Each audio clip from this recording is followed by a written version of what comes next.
Hi everyone, today we are going to talk about the difference between a VQ mismatch, a shunt, and a dead space disorder, okay? Because a lot of times in school, we're using all these terms interchangeably, and there's really some distinguishing factors between all three of them, okay? So I'm just going to show you with very simple diagrams what the difference between them are, okay?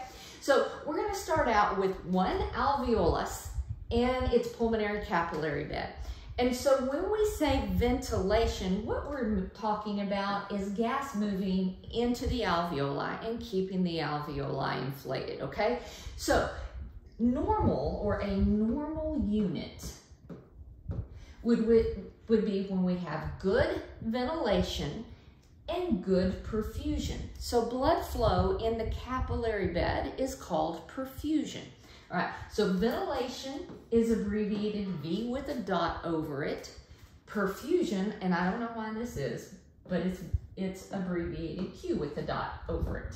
All right, and so if we have normal ventilation and we have normal perfusion, that's a normal VQ relationship, okay? Well, it stands to reason now that we can have problems. There can be problems either in the alveoli, or there can be problem in the pulmonary capillary bed. So we're going to just kind of trace those problems, okay? So let's go this direction and let's talk about ventilation problems we could have. So see, in this normal unit, we have nice full alveoli, everything's functioning. Well, what if now we have patients that have a large amount of alveoli, but they're really not inflated well. They're not absolutely collapsed, but they're not fully expanded. But the perfusion is normal.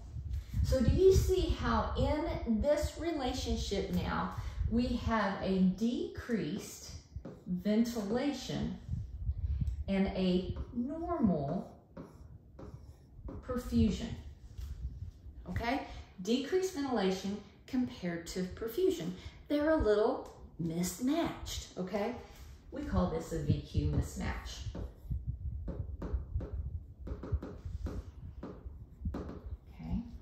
Now, VQ mismatches can also be called VQ imbalances, just in case, or altered VQ relationships.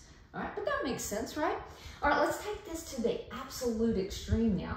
Let's say now we have an alveoli, or a lot of alveoli that are absolutely collapsed. Okay, like maybe there's a plug in here, but anyway, air's not getting down to that alveoli.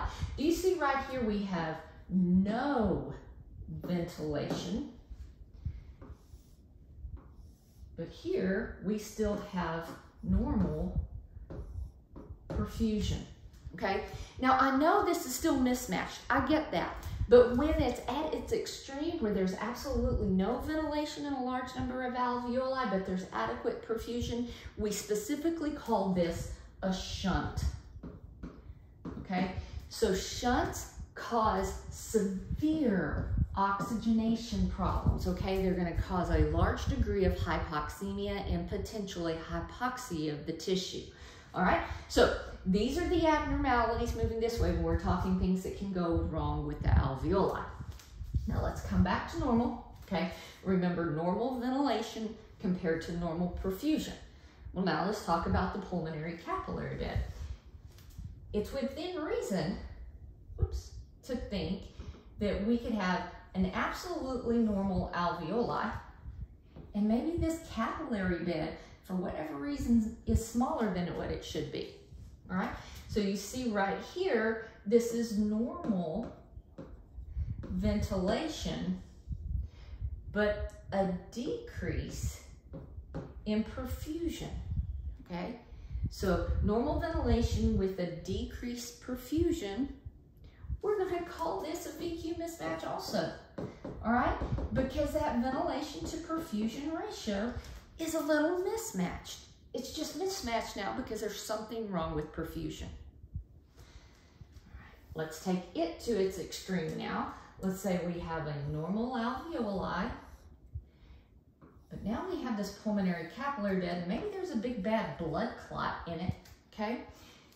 This is normal ventilation with no perfusion. This is called a dead space disorder, like a severe pulmonary embolism or lots of pulmonary emboli. It's blocking blood flow in a lot of areas. So these are called dead space units. Now here's a tricky thing. Dead space causes CO2 removal issues, not necessarily oxygenation issues, but CO2 removal issues. Okay, now I'm going to come back to the whole grand scheme of things. You got to remember what normal is, normal VQ relationship. VQ mismatches would be when the ventilation to perfusion is mismatched a little bit. Now here's the cool thing. How do you know if you have a VQ mismatch or a shunt? VQ mismatches, they respond to oxygen therapy. So if I have somebody that's hypoxemic, I put them on oxygen and it fixes the hypoxemia. They just had a little VQ mismatching going on. And if I put somebody on oxygen, if somebody has a shunt and I put them on oxygen, they do not respond adequately to O2 therapy, okay? And then like I said, dead space issues were CO2 issues. This is something that we'll cover later on when we talk about dead space disorders like PEs and air embolism and that type of thing.